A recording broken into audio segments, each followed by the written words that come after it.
I came to this interview on my free will. No, there was nothing promised to me for doing this interview. Excellent. Yes, everything that I say at this interview will be the truth. I met Donald Trump at some parties I attend that I was working for Mr. Jeffrey Epstein. There was about 3 or 4 times that I had encounters with Donald Trump. I was 13. The first time that I met Donald Trump was at a party at Jeffrey Epstein's mansion. There was an orgy going on, and he was kind of watching off in the distance, and he basically asked if I could come over and give him a hand job. And at first, I wasn't very comfortable with it. This was like my first party, and I didn't think that was my responsibility. But my recruiter told me that I needed to do it, so I agreed to. And then he, I began to. Sorry, this is a little difficult, but.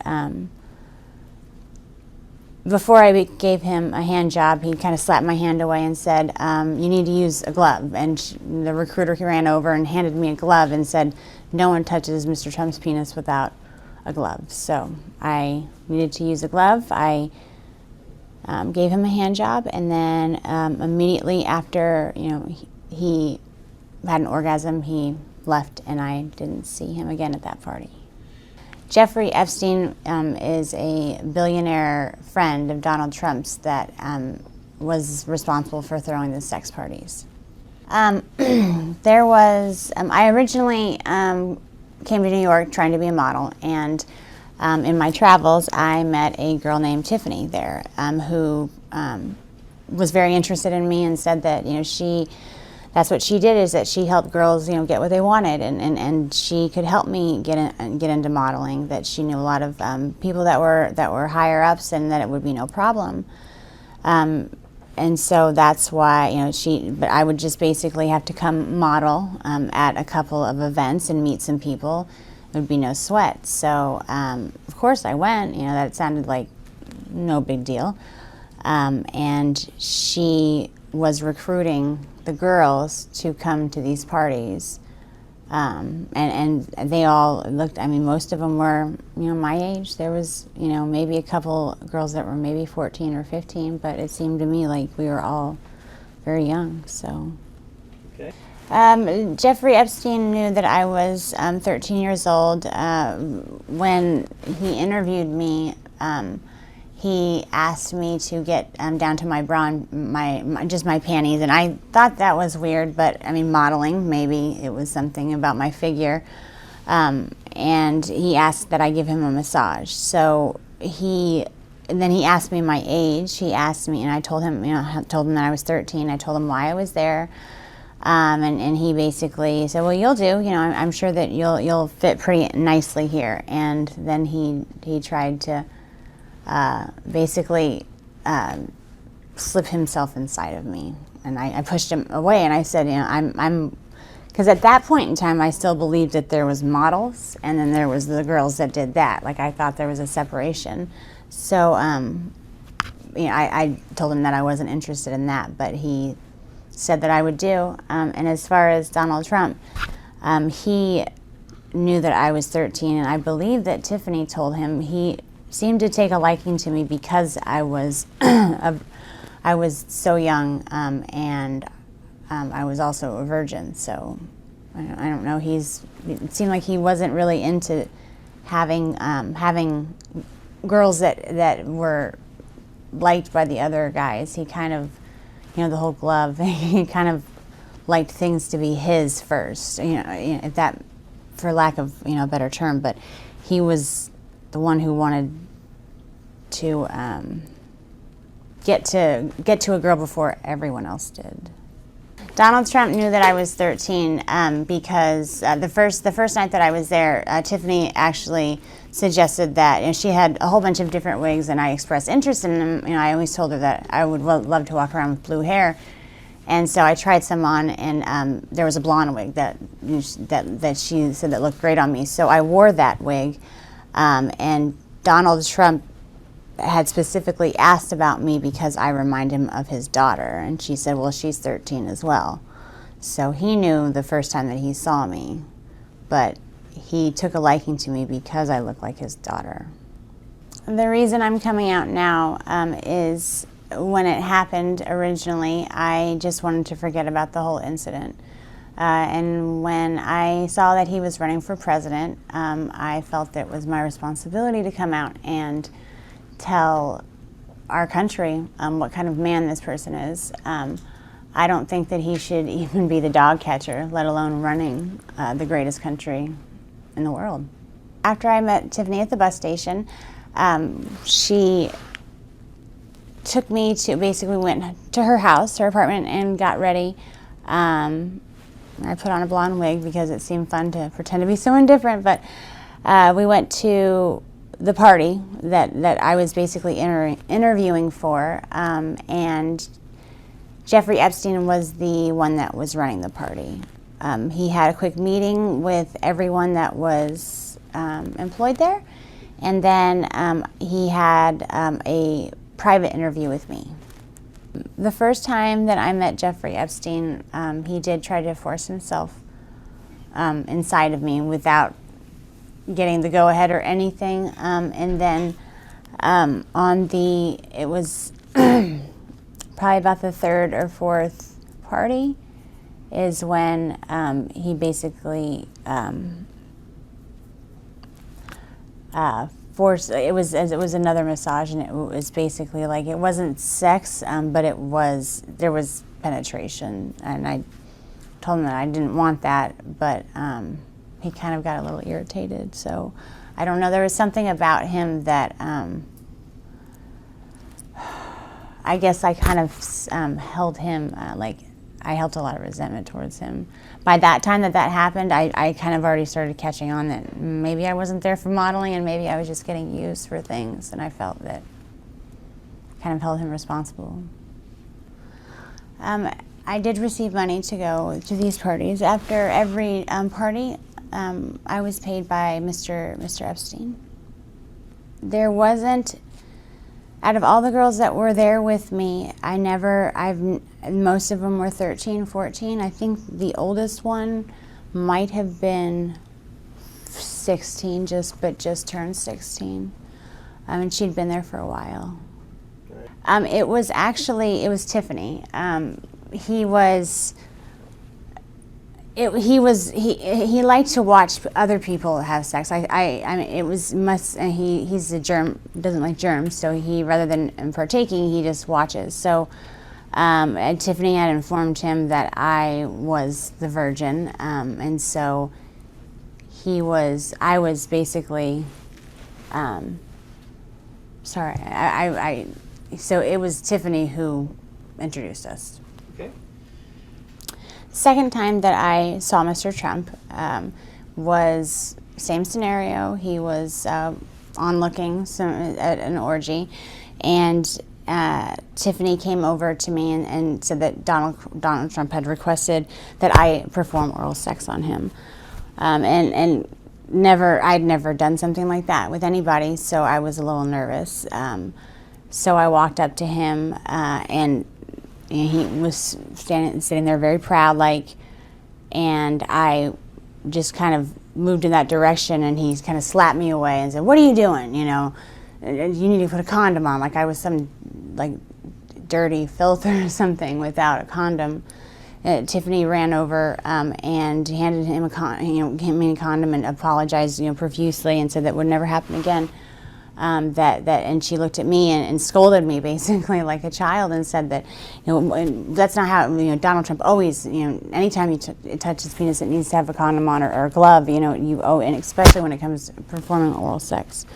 So I apologized, and then I performed oral sex on him. And once again, once he was done, he hopped up, and that's the last I saw of him at that party. It's like once he's done, he's out. So. Okay. Sometimes before some of the things that I noticed that were weird with him was sometimes before the parties he would come over, and Jeffrey Epstein and himself would kind of banter back and forth, and he was Donald Trump was very racist. He said a lot of racist things. Like there was a lot of comments towards Mr. Epstein about being Jewish.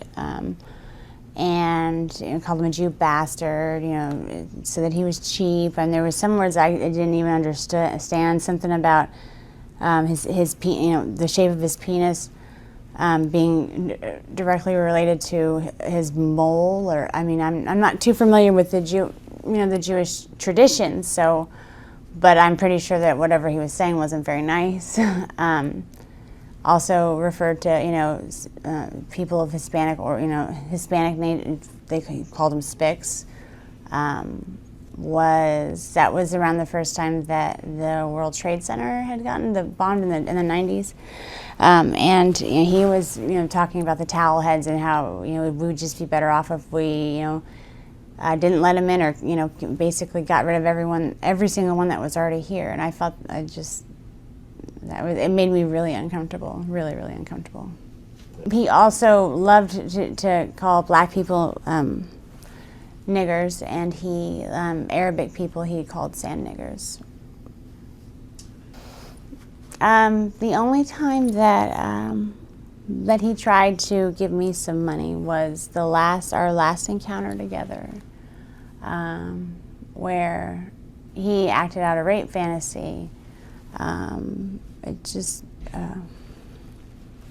I was forced to give that money back because Jeffrey Epstein paid us after the party. So, but he just gave me the money. I don't even know why he gave it to me. Maybe to make me feel more cheap, but it was a pretty. It was a rape fantasy to him, but I wasn't playing. So.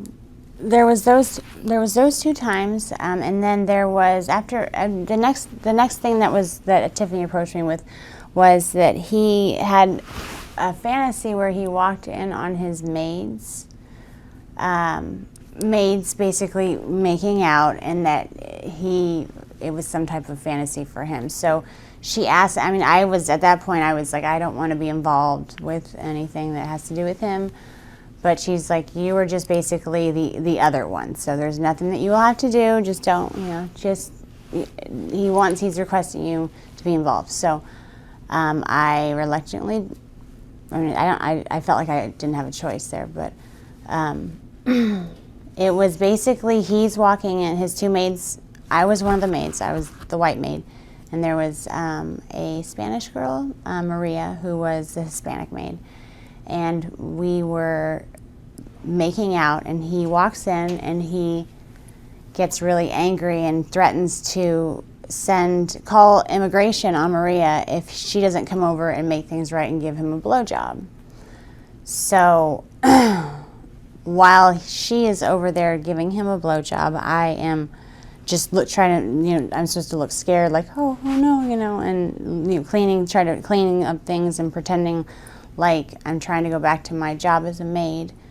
And then he's being so rude to Maria. I felt so bad for her, even though I guess it just didn't seem like a fantasy. It didn't seem like it's the weirdest fantasy as far as that. He was threatening to call immigration on her, so that she didn't know how to. She wasn't even near going down to give him.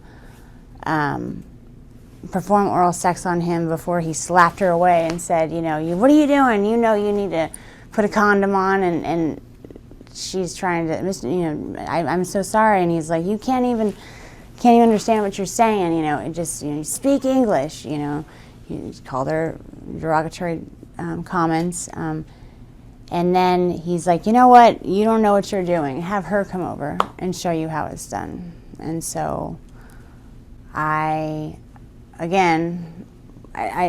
said that I didn't, I had to go over there, or else he was going to call immigration on Maria. I didn't know if it was true or not, but I felt that, he said that if I didn't show her how to perform oral sex on him, then he was going to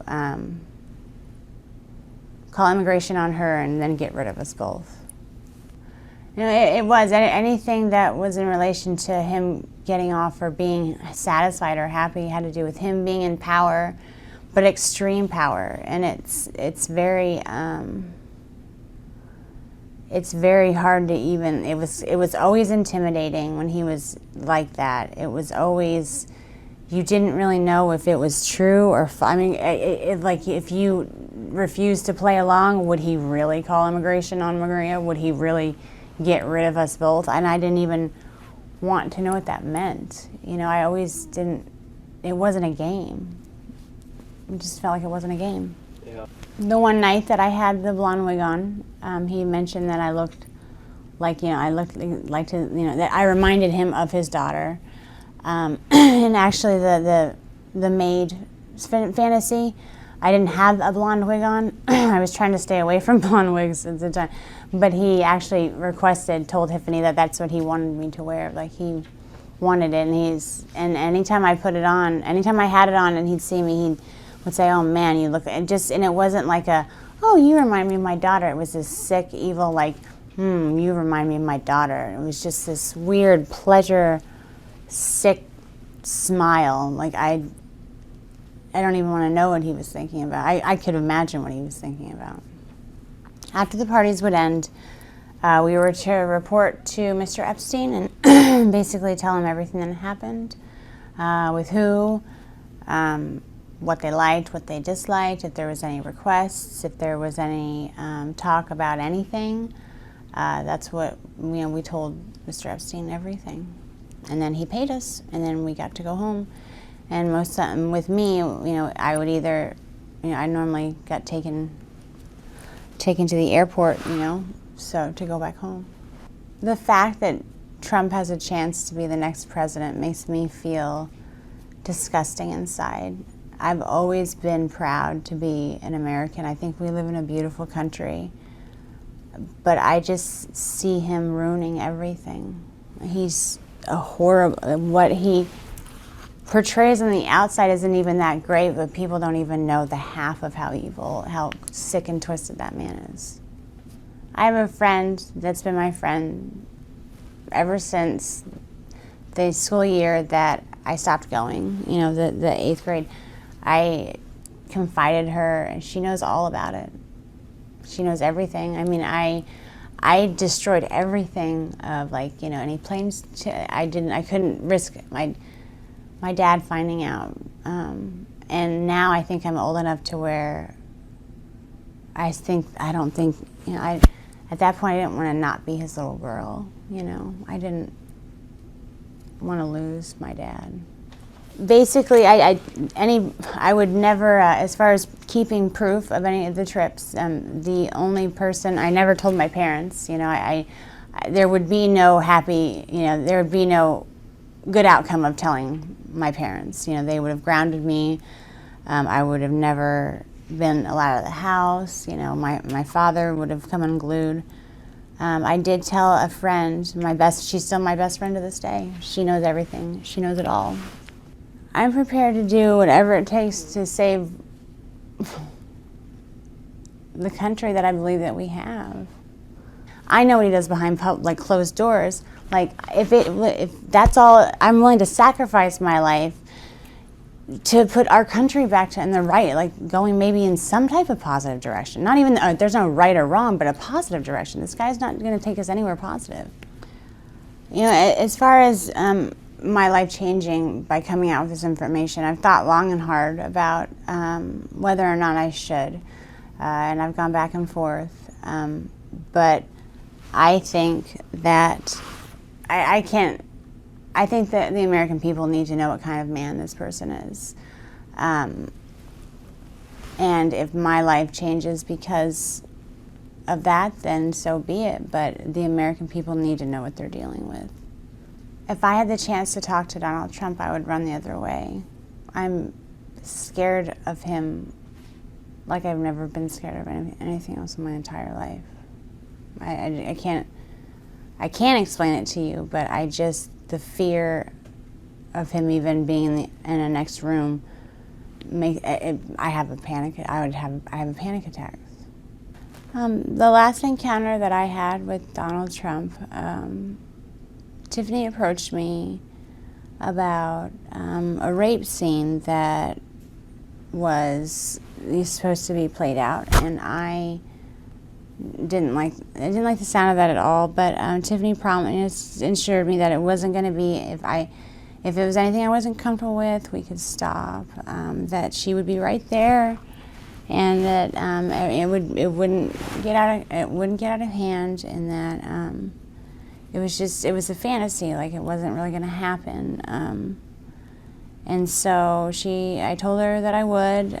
She basically, Tiffany was always nice to me. It wasn't that I trusted her, else and I wouldn't always trusted her or done what she asked me to. But she was there, and he came in, and I was basically tied to a bed with pantyhose, and he tied him. They were so tight it hurt to even lay there. And I tried to say something, and it was like, he just, shut up, shut up, bitch. It was basically like he was being really, really rough. And I understand.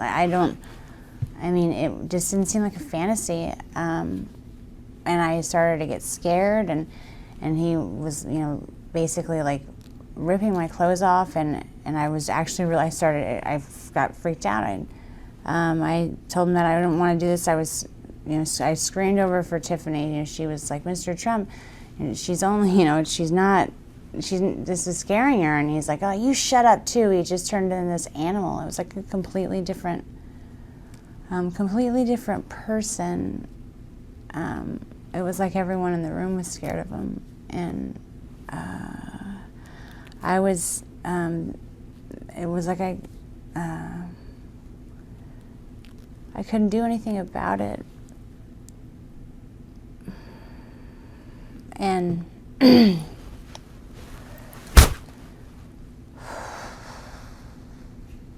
he ripped off all my clothes, and he started to basically have sex with me, and I was screaming because I'd never had sex before. It was my first time, and Tiffany was yelling at him too.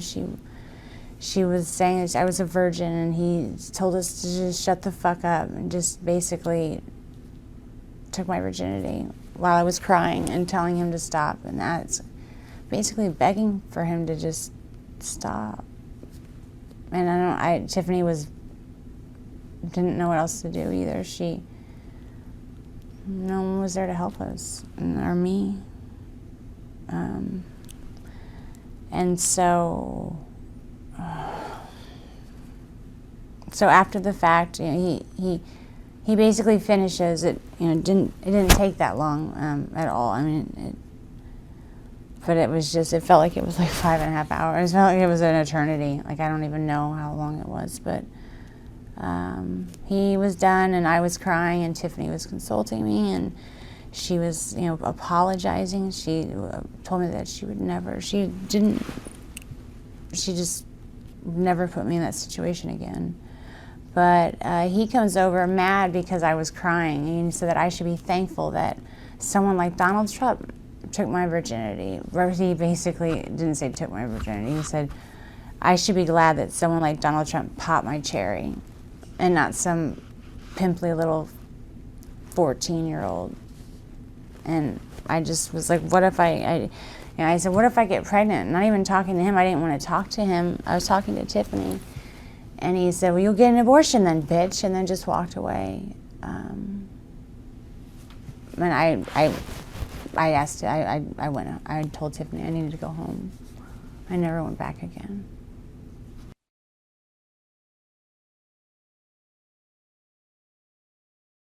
I guess it's for you to decide, if I don't have any kids myself, because I'm afraid to have kids, because I mean, who knows what kind of damage they can get into, but if you have a 13-year-old daughter and would you be okay with the person who's running our country doing that to your little girl? And I don't know. I just want people to know. I think that I have a faith in our society that will make the right choice. He seemed to be taking great pleasure in like dominance and control, and just the more I screamed, the more I got scared, the more he was enraged and enraged with power, and it was like he was just charged with it. It was scary. My experience with Donald Trump has made it to where I can't be in a healthy relationship, much less I can't be in a relationship without myself sabotaging it. I don't do well. I've been in a couple of relationships. I mean, they're never of interest to me normally, but one in particular that was he was a wonderful man, and I completely, knowing I had like subconsciously, I couldn't even control myself. It was like I had to get him out of my life because, I don't know why. It was like anytime anyone loves me, I don't feel worth it, or,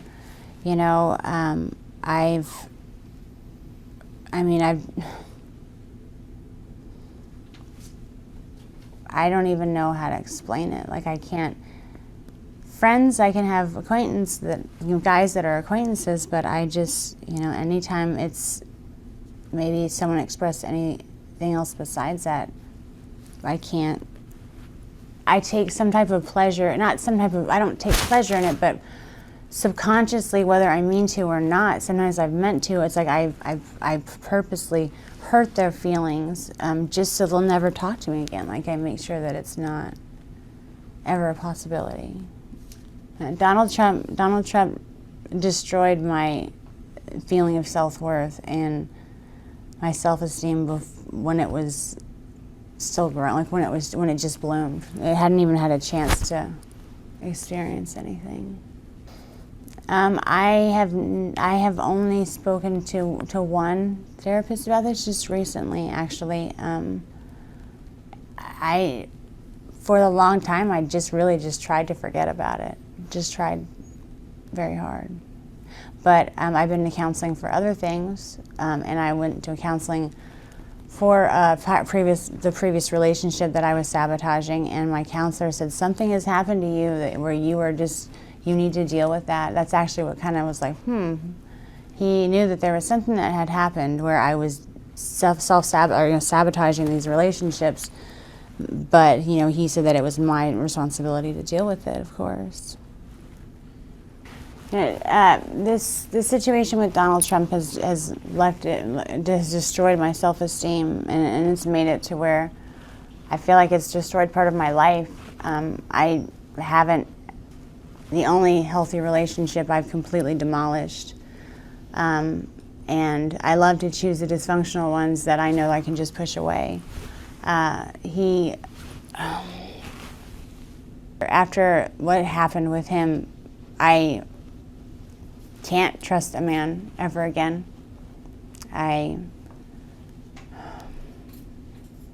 Thinking about it just makes me sick to my stomach. So when something so traumatic happens to someone that's so young, you never ever really get over it.